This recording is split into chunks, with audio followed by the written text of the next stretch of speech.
Hello students, today we are going to continue with the part 2 of the anti-cancer drugs. Hope you have all revised the first part and are clear with the drugs we discussed in the first part. So in today's class, we shall be dealing with the next set of drugs, which are topoisomerase 2 inhibitors, topoisomerase 1 inhibitors, antibiotics, enzymes, miscellaneous agents, targeted drugs, hormones and antagonists, which are used for cancer therapy. So first we shall be discussing about topoisomerase 2 inhibitors. So before that, you already know from your first year classes how the DNA replication and the transcription process occurs. And one of the principal enzymes which is involved in the DNA replication and in the transcription process is the topoisomerase. And these topoisomerase enzymes, they regulate the supercoiling of the DNA. You know that during the DNA replication and the transcription process, there is supercoiling, which can be either positive supercoiling or negative supercoiling, and this has to be prevented. So there are two types of topoisomerase, that is 1 and 2, which are involved in the catalyzing of the winding and unwinding of the DNA strands during the DNA replication and the transcription process. Now, if for this class you have to remember that if these enzymes, that is topoisomerase 1 and topoisomerase 2, are inhibited, then the DNA replication process can be affected, the DNA repair process can be affected, the transcription process can also be affected, and it will finally lead to the cell death. This is what you have to remember for the understanding of this class. So with that, we proceed to the first class for type for today, that is topoisomerase 2 inhibitors, and this includes epipodophylotoxins, example of which is etoposide. Why are these called as epipodophylotoxins? This is because they are semi-synthetic derivative of podophylotoxin. Podophylotoxin is a glycoside which is obtained from plants. The mechanism of action of these drugs involves that it forms a complex with DNA and topoisomerase 2, and this will prevent the resealing of the DNA strand, leading to DNA breaks, and this can lead to the cell death. So remember, this will prevent the resealing of the DNA strand, leading to DNA breaks and cell death. These drugs are used for testicular cancers, lung cancers, bladder and stomach cancer, and for lymphomas. The ADR includes mainly GIT adverse effects like nausea, vomiting, diarrhea, and bone marrow suppression. Alopecia can also be seen with the use of these drugs. The next set of drugs is topoisomerase 1 inhibitors, and these are also semi-synthetic derivatives of camptothecins, which are obtained from plant. The examples include irinotecan and topotecan. The mechanism of action you can observe, it forms complex with DNA and topoisomerase 1. It is not 2, it is topoisomerase 1, and this will lead to single strand breaks in the DNA. The previous one was preventing the resealing, and hence the breaks are occurring. Here it will cause single strand breaks in DNA, leading to cell death. The uses include ovarian cancers, lung cancers, and colorectal cancers. The areas are principally GIT adverse effects like nausea, vomiting, of which diarrhea is a very, very prominent adverse effect seen with irinotecan. Bone marrow suppression is also seen with the use of these drugs. Now we go on to the next category, that is anti-cancer antibiotics. So these are drugs which are obtained from microorganisms, and that is why they are referred to as antibiotics. How do these act? They intercalate, that means they fix themselves between the DNA strands and interfere with template function. So you already know that a template has to be formed during the DNA replication process as well as during the DNA transcription process, and you have learned elaborately how a template is formed in your previous classes in the first year. So these drugs, they will fix themselves between the DNA strands and interfere with the template function. So what will happen? DNA replication will not happen, and DNA, the transcription process also will not occur. The doxorubicin and daunorubicin are two antibiotics which have got an additional action of inhibiting the topoisomerase 2 activity also. So they will cause DNA breaks also. So they have got the first action, that is intercalation between DNA strands and interfering with template function, as well as they will inhibit the topoisomerase 2 activity also. Now we'll see the individual antibiotics and their uses and areas. So the first one is actinomycin D. Otherwise, it is also called as dactinomycin. It is used for Wilms tumor, Ewing's sarcoma, and choriocarcinoma. The areas include mainly GI effects and bone marrow suppression, skin adverse effects like erythema, desquamation of the skin, alopecia can also be seen. Bleomycin is used for testicular cancers and the cancers of skin, head and neck, genitourinary cancers and Hodgkin's lymphoma. The principal adverse effects seen with this drug are hyperpigmentation of the skin and pulmonary fibrosis. Doxorubicin is used for solid tumors like breast cancer, ovarian cancer, bladder, lung and stomach cancer. Daunorubicin is used mainly for acute leukemias. The areas of doxorubicin and daunorubicin are similar and include mainly GI disturbances, bone marrow suppression, and principally cardiotoxicity. The cardiotoxicity can present itself as hypotension, arrhythmias, or even cardiac failure. The next drug is mitomycin C, which is used for anal cancer, carcinoma cervix, carcinoma bladder. The areas include GI effects like nausea, vomiting, and bone marrow suppression. An additional one is nephrotoxicity. So you can see that for all these drugs, the areas which are very common are GI effects and bone marrow suppression. And additionally, you are having a few like erythema and alopecia in dactinomycin. Then you are having cardiotoxicity in doxorubicin and daunorubicin, and you are having nephrotoxicity in mitomycin C. Bleomycin has got a very new type of areas which we have not discussed the other ones, that is hyperpigmentation of skin and pulmonary fibrosis. Next, we go on to the enzymes which are used for cancer therapy. We have only got one enzyme here, that is L-asparaginase. It is obtained from a bacteria, E. coli. Let us look at its mechanism of action. Before that, we should understand that normal cells, they require asparagine for their normal functioning, and we can synthesize the asparagine because they contain the enzyme asparagine synthetase within their cells. However, the cancer cells, they lack this enzyme and they cannot synthesize asparagine on their own. They depend on the plasma to obtain asparagine.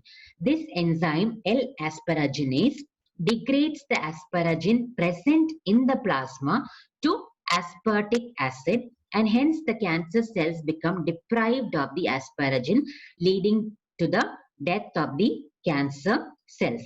These are used for the treatment of acute lymphoblastic leukemia. The ADR includes hypersensitivity reactions, hyperglycemia, headache, hallucinations, and sometimes confusion and coma, hemorrhage leading to bleeding, and pancreatitis. We'll discuss one miscellaneous agent, that is hydroxyurea.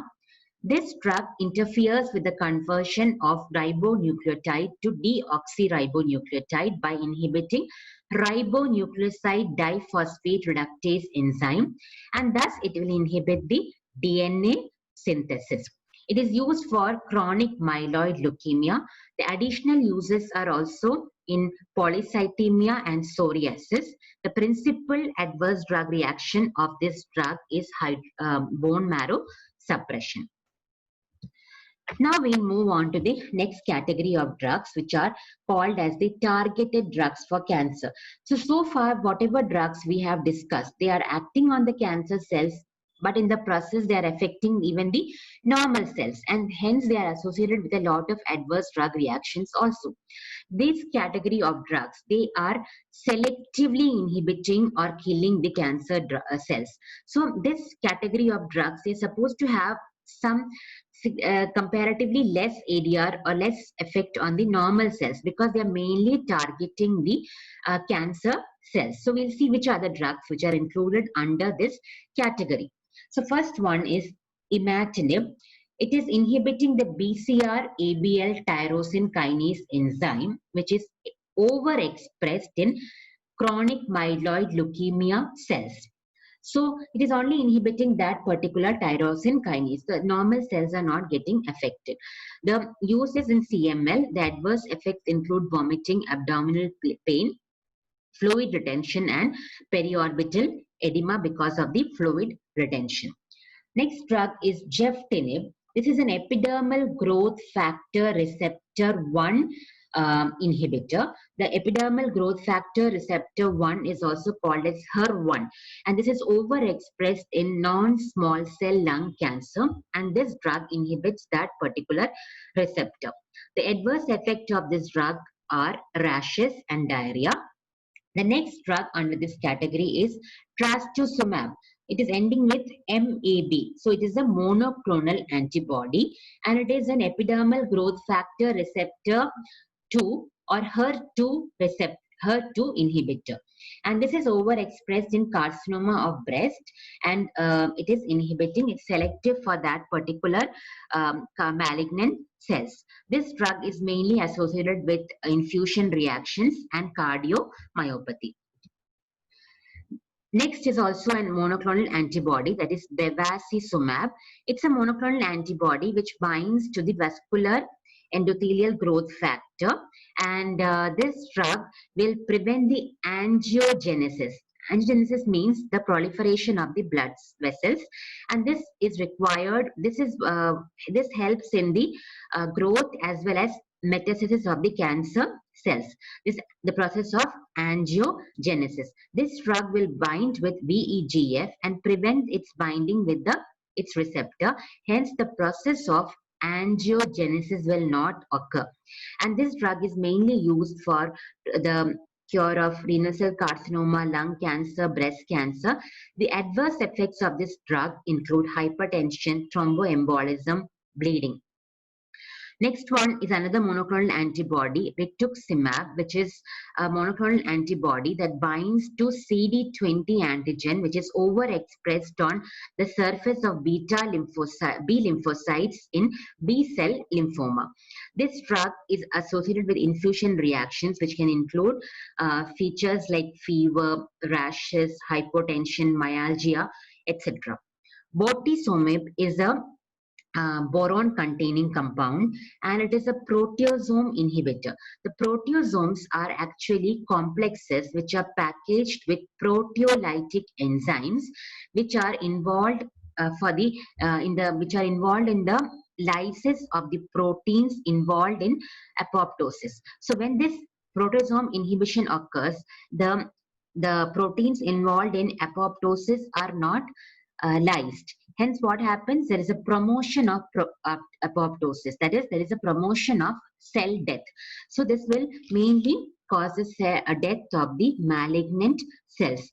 This drug is used for malignant myeloma, and the adverse drug reaction of this drug is peripheral neuropathy. So we have discussed imatinib, geftinib, trastuzumab, bevacizumab, rituximab, and bortezomib. So whenever you're getting a short note on targeted drugs for cancer, you can write these two tables. Next, we go on to the next and the last bit, that is hormones and hormone antagonists, which are used for cancer therapy. This includes steroids like glucocorticoids. They are mainly used because they have got a lympholytic action, and they are made use in acute leukemia and lymphomas. Estrogens like phosphestrol, it is used for carcinoma of prostate. This prostate carcinoma is mainly because of the overexpression of androgens, and this estrogens will antagonize the androgen actions, and this will be useful for carcinoma of prostate. Then we have got selective estrogen receptor modulator, example tamoxifen. It expresses anti-estrogen effect on breast. Now the proliferation of the breast cells can occur because of the influence of the estrogen hormone. This drug will antagonize that effect on the breast cells, and hence it is useful for carcinoma of the breast. Next drug is finasteride. It is a 5-alpha reductase inhibitor. It prevents the conversion of testosterone to active dihydrotestosterone. That means it is inhibiting the androgenic action. Hence, this drug is also useful for carcinoma of prostate, where there is an overexpression of androgenic action. Then you have got aromatase inhibitor, letrozole. It expresses anti-estrogenic actions on the breast and thus prevents the proliferation of the breast cells. Hence, it is used for carcinoma breast. So you can see that tamoxifen, letrozole, it is mainly used for carcinoma breast because they have got anti-estrogen action. The breast proliferation occurs mainly under the influence of estrogen, and so we are trying to antagonize by giving drugs which are having anti-estrogenic action like tamoxifen and letrozole. Similarly, the carcinoma of prostate is occurring because of the overexpression of androgenic action, and you are trying to prevent or inhibit the androgenic action by drugs which have got an anti-androgenic action like phosphestrol and finasteride. Now, before we conclude, we'll just have a look at the toxicity amelioration of the anti-cancer drugs. So we have seen in the first class the general toxicity and the specific toxicity of anti-cancer drugs. So before we wind up, we'll just see what we can do to reduce the toxicity that can be caused by these drugs, or what are the measures to take to lessen the adverse effects or the toxicity caused by the anti-cancer drugs. So you know that vomiting and nausea is seen with most of the anti-cancer drugs. So what can you do? You can give ondansetron, that is a 5-HT3 receptor antagonist, which you have learned already in antiemetic class. You can give dexamethasone, which is a steroid, or aprepitant. These are also additional drugs which can be used as an antiemetic drug for chemotherapy-induced nausea and vomiting. Then you have seen an adverse drug reaction with cyclophosphamide, that is hemorrhagic cystitis, and I have told you this can be reduced by infusing IV mesna. Methotrexate induced toxicity can be lessened by giving folinic acid. Then you have seen cardiotoxicity, which is seen mainly with antibiotics like doxorubicin and daunorubicin, and it can be lessened by giving dexrazoxine. And then you can see the nephrotoxicity, which was caused by cisplatin. It can be lessened by giving a drug amifostine along with cisplatin. Hyperuricemia, which is seen with some of the anti-cancer drug, can be lessened by administering it with allopurinol. And bone marrow suppression, if it is excessive, and it is seen with most of the anti-cancer drug, this can be lessened by giving filgrastim. Filgrastim is a recombinant granulocyte colony stimulating factor. So granulocytes, it will be helping in the production of granulocytes. So this is one of the ways by which, these are the ways by which you can reduce the toxicity caused by anti-cancer drugs. So with that, we have finished the chapter on anti-cancer drugs. So you will revise alkylating agents. This is for the examination point of view. Alkylating agents as a short note, where you will be principally concentrating on nitrogen mustard, that is especially cyclophosphamide. Antimetabolites you will prepare as a short note, and you should be thorough with methotrexate. Microtubule damaging drugs, in that you will revise both vinca alkaloids and taxanes. Then anti-cancer antibiotics, targeted drugs in cancer, and hormones for cancer. This I have presented in the form of table, and I expect that you can write this in the form of a table. That will be easier for you to remember and learn. Then another question that can come is plant derivatives used in cancer therapy. Under this, you will mention vinca alkaloids, taxanes, epipodophylltoxins, camptothecins, that is topoisomerase 2 and 1 inhibitors respectively. And occasionally you can also be asked about toxicity amelioration in anti-cancer therapy, where you will mention the last table of this presentation. So with that, we conclude the topic for today. Thank you all for your patient hearing.